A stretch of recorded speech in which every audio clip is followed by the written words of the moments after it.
Hello, I'm hoping you can hear me and see me at this point. Is somebody wave at me if it's coming across okay? Okay, great, thank you. Again, I apologize that I can't be there today. The things are a little different in Austin right now. The Texas House is in lockdown, which is something that's only happened a handful of times in Texas history, and only 2 times that I can think of in the last 25 years or so. And that's because the Democrats left the state for the purpose of breaking the quorum so that we couldn't do business. So let me kind of walk through a little bit of that. So as you know, Texas is different than I think all but one other state in that we only meet for 140 days, but every other year. All the other states meet every year. And the idea was that we would be a citizens legislature, that you didn't really get a salary for doing this, and you had to go back home and raise a family and run a business, earn a living on the rules and laws that you put in place. That's worked really well for Texas, but it's not 1870 anymore, and it's getting virtually impossible to get it all done in those 140 days. And so we have what we call special sessions that the governor can call in 30-day increments. I think this is my 14th special session. So this last session, we got a ton of stuff done, which I'll run through real quickly in a minute. But it was even more difficult because we got slowed down by COVID, like everybody else did. And then we had Uri come through, the Snowmageddon, which set us all back 2 to 3 weeks. It was a week of the storm, and then a couple of weeks trying to get everybody's water and wastewater and electricity and everything else back running again. And so we lost a lot of time. I was really still amazed at all we got done, but it was just imperative that the governor call us back. So he did, but there were some things on there that the Democrats did not want to pass, such as property tax reductions and election reform and some other things. And so Monday, they hopped on a private jet aircraft and flew to Washington, D.C., where they say they're going to stay for months. I don't think they're going to last but a few weeks, but we'll see what happens. We have a quorum rule in our Constitution, which says that 2/3 of the House must be present to do business. Well, we have 150 members, so 2/3 is 100. We only have 83 Republicans. All but 4 of the Democrats left. And so we are where we literally cannot do anything except lock down. And what that means is the Constitution and our rules of the House allow the House to vote, and we did that we did that Tuesday, to put a call on the House. And that directs the Department of Public Safety, Highway Patrol, to have the authority to obtain arrest warrants and go out and find the missing members, detain them, and bring them to the floor. It also means that the doors are locked and we can't leave. Now, obviously, we've got to go home and sleep, and we've got to shower, and we've got other things. So, but to leave the House floor, you have to have a pass. This is my pass to come down, and I'm due back at 1 o'clock today. So I know it seems a little silly, but that's actually the way we have to do it to comply with the law and to try to compel the Democrats to return. So that's where we're at. My guess is that in a few weeks they'll wear down and slowly start trying to trickle back in. There needs to be severe consequences to that, which I fully support. I hope that to begin with, we pass every bit of the legislation that's on the agenda, and I'll walk through that in a second. And then I think there's some other actions that need to take. I mean, you can't just leave. It's honorable and fine to stand there and debate and lose, and I've been there and done that. But there's no excuse for cutting and running. There's no excuse for leaving the state and hiding out, literally. And I hope that in addition to what the House might can do, I hope that their voters take note of that in those districts. But with that, I do want to tell you a little bit about what we did get done this session. In the regular session, which ran January through May, we really got a ton done, and I'm just very proud of it all. First off, we had to deal with the electricity crisis. We passed 14 different actions, legislation to deal with that. We had different bills. We completely removed the leadership at ERCOT, which is the grid managers, the engineering side that orchestrates all the electrons flowing. We completely removed all the Public Utility Commission commissioners and replaced leadership in both those organizations. The ERCOT has recently, in fact, just this week, released a comprehensive 60-point plan, which I participated with them in developing.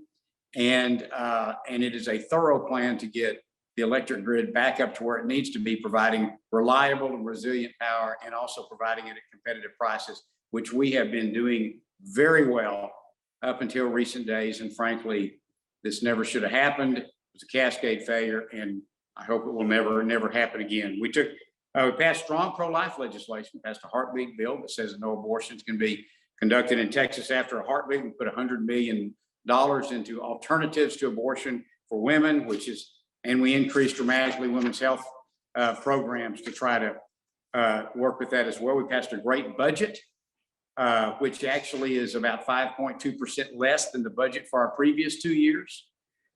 We also, not knowing what future legislatures may look like, we passed some spending caps that we have limited spending for any future legislature to a combination of the growth of population and inflation across Texas to try to rein that in. Broadband has become a much larger issue than we ever imagined, with people working from home and wanting to work at home. And it's so important for places like Parker County, where to have development just outside the urban areas, we've got to have high-speed internet, because education, entertainment, but also now with people wanting to work home more and more. We passed a major broadband bill that should allow dollars to flow, and allowed some other changes at the local level with our lines and poles companies and such things to make sure that that broadband is pushed out quickly. By the way, there's some handouts on your table there that walk through a lot of the things we did get accomplished in the regular session, and be happy to answer any questions about those. Constitutional carry, permitless carry, a little bit controversial to say the least. I'm a little uncomfortable with it as well. We'll see how it plays out. I was a cop for 15 years, so I believe so much in training for firearms.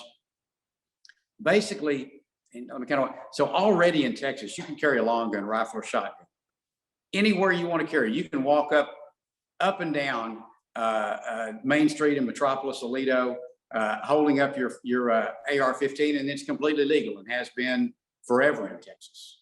Handguns, there were some limits on. Those have been loosened up over the years. Basically, the way it was, you could have a license to carry. Well, without a license to carry, you could have your handgun obviously at home. You can have it in your car anytime, any place. You can have it at your place of business. You can take it to and from. With a license to carry, you could go into any business or church unless there was a sign on the door saying that you could not do that, which was a decision of the local proprietor. Essentially what we did was simply remove the LTC, the license to carry requirement. So that now, the way I like to think of it, if one of my daughters wants to go out for a walk in her neighborhood in the evening, and she wants to take that handgun and stick it in her side pocket or something like that, she does not have to have a license to carry to do that. If a business still has a sign up on the door that says no handguns, you cannot go in there whether you've got a license to carry or not. All that remained in place. So it really simply removed the requirement where you had to have a handgun license. Today, you don't. Now, we're all a little uncomfortable with that because of training requirements. But let's be honest, the LTC had very, very minimal training with it as it is. So we're going to have to see. I can tell you that in all the other states that have already passed this, they have not had issues. Bad guys have guns. They had guns with handgun restrictions. They'll have guns without handgun restrictions. The idea is here that every Texan, in accordance with the Second Amendment, will have the option, if they wish, to carry a handgun to protect themselves. I would strongly encourage everybody to get a lot of training. I've had a lot, and I know some of you in the audience have, and it's essential to know how to deal with any kind of situation. So that was the permitless carrier. Business liability, we heard from a lot of folks are worried they're going to get sued. If someone became ill because of COVID, a customer, an employee, they're worried about that going forward with any future illness situations that may come up. We passed retroactive lawsuit protections for businesses so that will not be a concern. We dramatically expanded a lot of healthcare opportunities, expanded telemedicine, which we saw how important that was during during COVID. We did a lot of action to lower prescription costs, which I hope are going to bring competition and see that filtering in. A lot more transparency on pricing of healthcare so that competition can have a role in that as well. We also approved something called teledentistry. I have no idea what that is. I don't want anything to do with it. That's all I know. But teledentistry, religious freedom.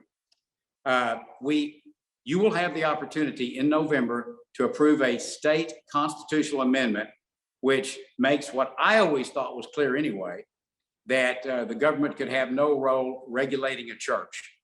My opinion, the First Amendment said that already, but some local and state authorities and courts disagreed. So we're going to put it in the Texas Constitution that simply says that in an emergency, that no church can be closed, no religious activities restricted. They are considered essential at all times, including during a disaster. So you'll have the right to vote on that in November. We continued full funding for education. We did a lot for law enforcement. We had to kill. Let me tell you, it is an incredibly different Texas legislature than when I was first elected. The same far left, socialist, communist activities, leadership that you see with AOC and others in DC. We now have the same thing here in a growing number in the House in particular. They brought a lot of very strong anti-law enforcement bills. We were able to suppress, to kill almost all of those. We also took action to prevent cities and counties, which has never been a problem in Parker County, but it is other places in the state. We took action to prevent the defunding of police. We enhanced penalties for protesters when they block highways or block emergency vehicles. We, as I said, killed a great deal of bad law enforcement legislation. The border is a huge issue for us as well. We have been spending $400 million a year of your tax money that should be going to our schools and to build roads. We've been spending that for the last 8 years that I can think of at the border, funding additional law enforcement, a lot of state police, state guard, National Guard. We have upped that to $600 million a year. And now we've decided to make a commitment to start building the wall ourselves. We had a great system in place under the previous administration. By the way, we have Texas pays for our own helicopters down there. We pay for our own high flying, high altitude surveillance aircraft. We pay for our own gunboats. And then we have a lot of personnel down there, along with 2,000 24/7 cameras that try to alert us as to what's going on at the border so we can send people. But the problem is we're arresting people, about 1,000 a day, a couple of thousand more undoubtedly get through undetected. And we take those now and we turn them over to the Biden administration, and ICE lets them go, or they pay to send them other places into the country by bus or aircraft. It is an incredibly foolish situation, but we are spending a great deal of your money there trying to stop that. It takes a federal solution, and right now with this catch and release, it's just very frustrating. By the way, anybody thinks what we're doing is humane, is terrible, and you can watch. You've seen the children dropped over the walls. What you don't see about are the number of drownings in the river. You don't see the people who are forced into sexual trade, into drug trafficking. And by the way, drugs are coming across at numbers we've never seen because law enforcement is overwhelmed dealing with the public, with the people coming across. And it makes it so much easier. I can tell you that the price of methamphetamine here in Parker County is about half of what it was a couple of years ago. It's all supply and demand in the black market. And the supply is so increased because they can get it across now so much easier with the cartels.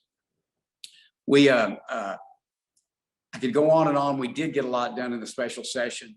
In the regular session. We're in the special now. Some of the quick things that we have on the agenda to do. One, bail reform. Again, not a problem in Parker County, but a lot of counties around the state, they're just turning everybody loose. They're releasing people for serious violent crimes and serious property crimes, such as breaking into your home, releasing them with no bail or with extremely limited bail.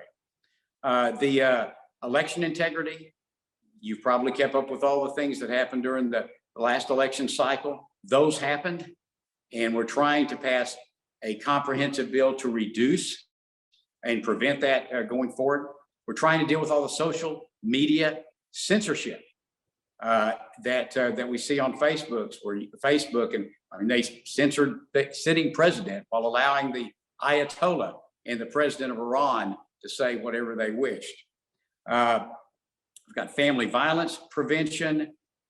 We want to deal with the UIL situation and prevent boys from playing in girls' sports and vice versa, and being accessed into locker rooms, UIL. We have additional measures, critical race theory, which becomes such a prominent issue. We want to make sure that that's banned. Again, we're not really seeing that in Parker County schools, but let me tell you, it's cropping up all across the state and all across the country. I'm happy to talk about it in great depth. I did an article on it that's on my website if you'd like to read it. It's a short read, but I think it gives you a pretty good review if you go to philking.com on critical race theory. I can go on and on. We've got a number of things on the agenda that we want to get done. If we can just get the Democrats to come home, we'll wait them out. And when they get here, we will get that done. And with that, I hope you've been able to hear me okay. I'm happy to answer any questions. Lisa, if you've got some, or just any random ones from the audience. Yes, Phil, we do have a few questions that were submitted. So you talked a lot about the Democrats leaving the state. Is this really just over the election bill, or is there more to the story? And do you think they will return? And what do you feel will be the final outcome? It's primarily over the election bill, although I will tell you they object to every other bill that's on the call on the agenda for this session. But they've made it very clear it's all about the election bill to them. And I would just encourage you to go as you see as you see articles about it. If you read that bill, you're going, what is the objection? And I will tell you honestly, some of the Democrats privately will tell you, I don't know why we're fighting this. There's nothing in there that's this offensive. It's things like making sure that a poll watcher can't be forcibly removed. Remember, they had problems with taking poll watchers and moving at such a distance they couldn't tell if people were cheating or not. So it just allows them to stay there. It prohibits things that are already illegal. We had tremendous problem in some of the larger counties with allowing drive-through voting, where there can't be where there's no real security, and mass voting by mail, where it was not allowed by law. It does simple things that says if you need to vote by mail, which is great if you need to do that, that you have to put some identifying criteria on your application so we know that it's really you, such as maybe the last 4 digits of your Social Security or something like that, to verify that you're the one really sending in that application. It's all common sense things. And if you read it, you go, why could they object to this unless they want to cheat? Why could they object to making sure that someone is identified as the voter unless they want to cheat? And so all the hyperbole that you're hearing, it really is that. As that bill becomes more and more prominent, the Senate passed it out yesterday. Enough of their Democrats remain to have a quorum. As you look at that, you'll go, what could any honest person really object to in this? And I submit to you that there's nothing. All right, thank you. Okay, the next question. Why are my property taxes going up so much year over year? And what can our representatives do to bring it under control?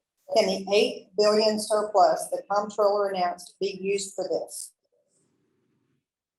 Yes and no. So we do have roughly a $10 billion, a little bit over that right now, surplus. It sounds like a lot. The state budget's about $253, I think, billion dollars.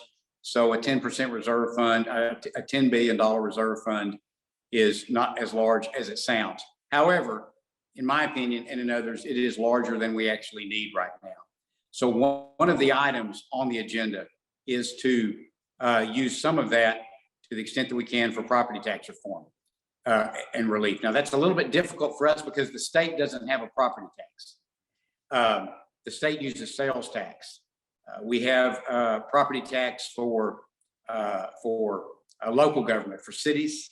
They have a property tax. Counties have a property tax. The school districts have a property tax. Now, the state does fund about half of schools.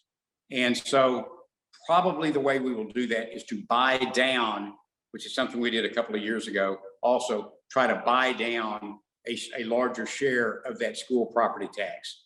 But we don't actually have a property tax. The state can say we're reducing ours.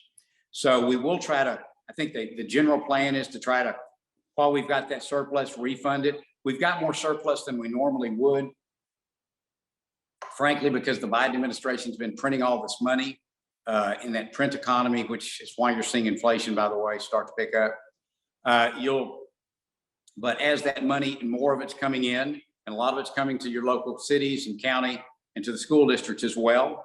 So I hope that we're going to be able to use some of ours for property tax relief. It is a little awkward the way we get it there because we don't have a property tax, but we do have some ideas on how to do that. All right, thank you.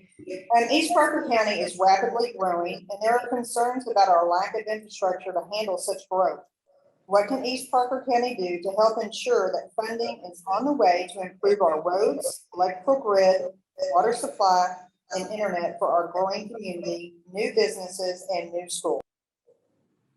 Well, it is an issue, and it's been an issue for 25 years, and it will be an issue we'll be dealing with for the next 25 or 30 years. We're one of the fastest growing areas in the state. The great news is we've done a good job. I mean, everyone in Parker County has water. Everyone has wastewater or opportunity to install a septic system. We've got some transportation crush. There's no question about it, and we're going to deal with it. You know, if you don't want to deal with fast growth problems, then you need to move to further out into the country. If we want to benefit from living in a wonderful place like Willow Park, Hudson Oaks, Aledo, the Anettas, we're going and deal with all the benefits of that. Then we're also going to deal with growth because everybody else is trying to move out here too. And frankly, we want to build our business environment because we don't want our kids like mine having to go to Fort Worth or Dallas or Houston to get a job. We want them to be able to stay here and have careers of a vast variety. And so we're going to be under pressure for that. And it's going to be a constant pressure. I'll submit to you, we've done a very good job to this point. Your cities and your county government have done a very good job. Your schools are doing everything they can to keep up. And our kids are getting a good education. And you are able to move. And we do have great emergency services. It is a stress. It's going to continue to be.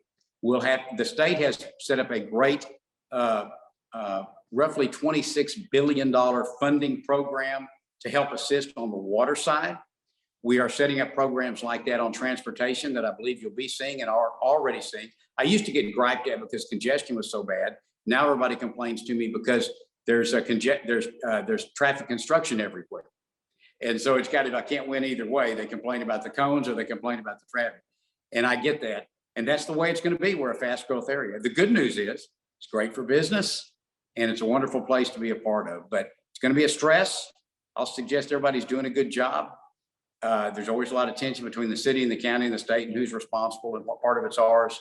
I just had a very serious meeting last week with regional authorities for the Texas Department of Transportation, with outlining my expectations for a short, medium, and long-range plan for some of the highways where we're seeing and roadways seeing increased fatalities. Easter Highway, not East Parker County, but they've had that 5 or 6 mile of road, 7 fatalities in 3 years. I've got 7 grandkids that drive that every day to school. That's not acceptable. With 3325, we just had 2 a couple weeks ago. Those are the issues that I brought up to them with expectations for a plan. I know the county is working as well.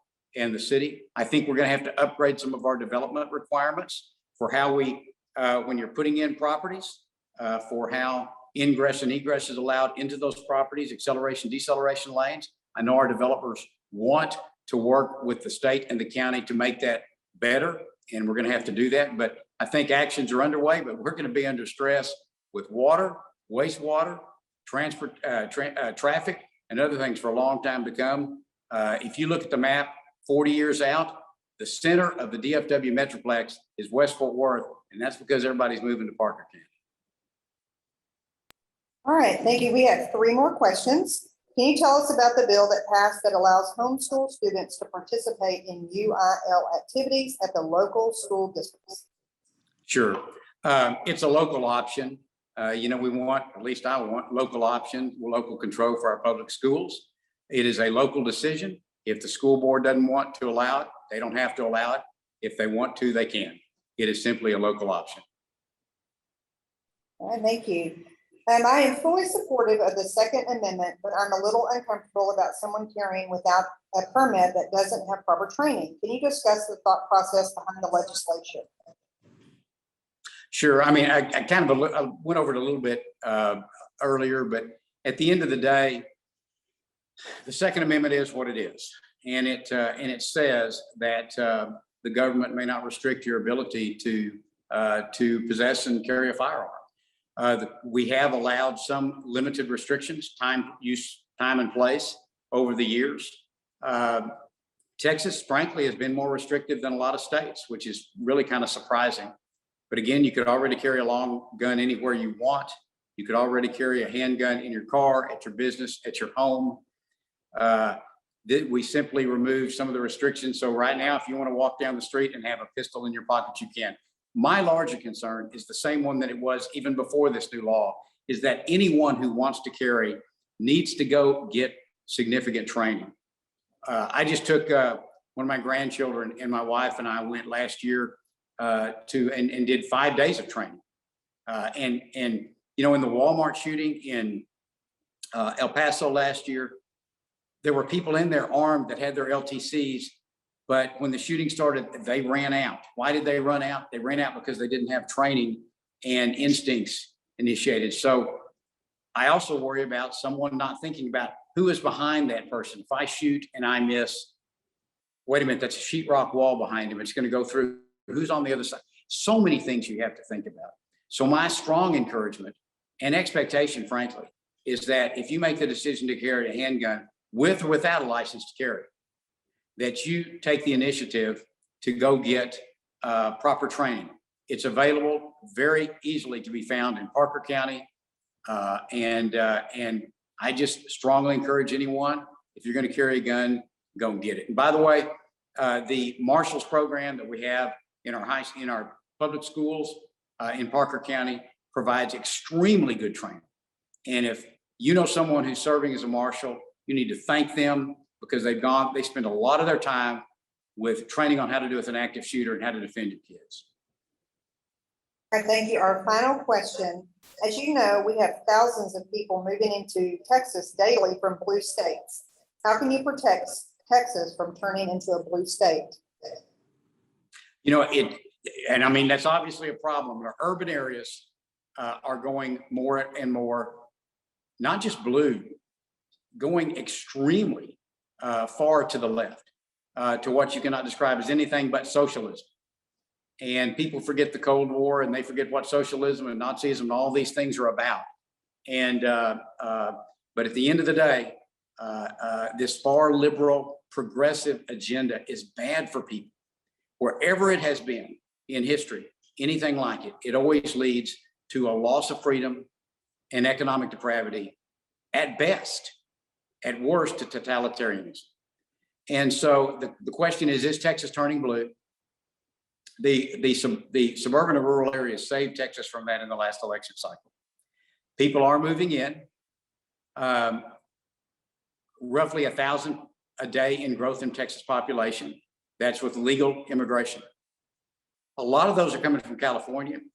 We have done a survey after the last election because concerned, hey, these people moved from California, they're going to vote crazy like they did out there. Let me tell you, the people that are moving here from California the vast majority are here because they're trying to get away from California, and they plan on voting for limited government. They plan on being small business kind of people, and they believe in freedom.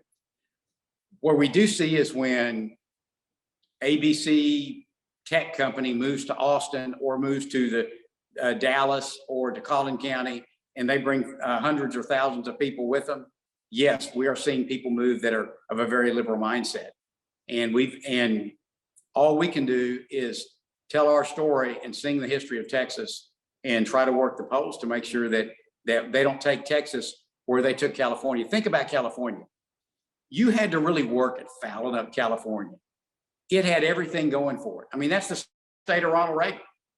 Not only did it have a conservative government and a conservative legislature, but it has the entire Pacific Coast for business. It has wonderful climate, great vistas. I mean, it had everything going for it. And look what they have done to it. And we cannot allow that to happen in Texas. And by the way, the Republicans, but just want to visit. By the way, it's not just Democrats. I am frustrated, and I know we're not supposed to be partisan, but I'm a long way from you, so I'm going to do it. Turn me off if you want. But the Republicans have become so divided amongst themselves, and they have forgotten Reagan's maxim that, look, if we're on the same page 85% of the time, we're on the same team. And this idea that we cannot work together as conservatives and Republicans is dividing the Republican Party and allowing liberals to get a large foothold. And that disappoints me so much. We done? Thank you, Phil, and thank you everyone that submitted questions for Phil. And you have 6 minutes to get back to the House floor, so I hope you have roller skates. Well, I'm going to say that. We Thank ordered you so much. Too, but I'm hoping lunch is there. Thank you.